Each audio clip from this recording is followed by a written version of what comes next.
Okay, cashback credit card. So ito yung magkakaroon ka ng reward, magkakaroon ka ng cashback. Sabihin may babalik sa yung cash ah, habang may binibili ka using your credit card. So yun yung yun yung bawi sa iyo ng mga credit card provider na habang ginagamit mo yung credit card to buy, may babalik sila sa yung cash. So, depende sa laki ng binili mo, yung laki ng reward ng cashback reward na matatanggap mo. So, yan. Minsan kasi yan ang inaano ng mga credit card users, no? Yung cashback na yan, dahil malaking tulong sa kanila. Although yung credit card is malaking tulong pag wala kang cash na dala.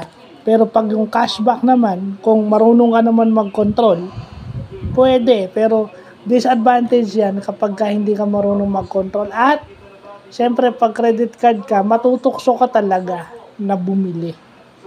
Yun eh. You cannot resist the temptation of having a credit card at hindi mo na minsan makokontrol.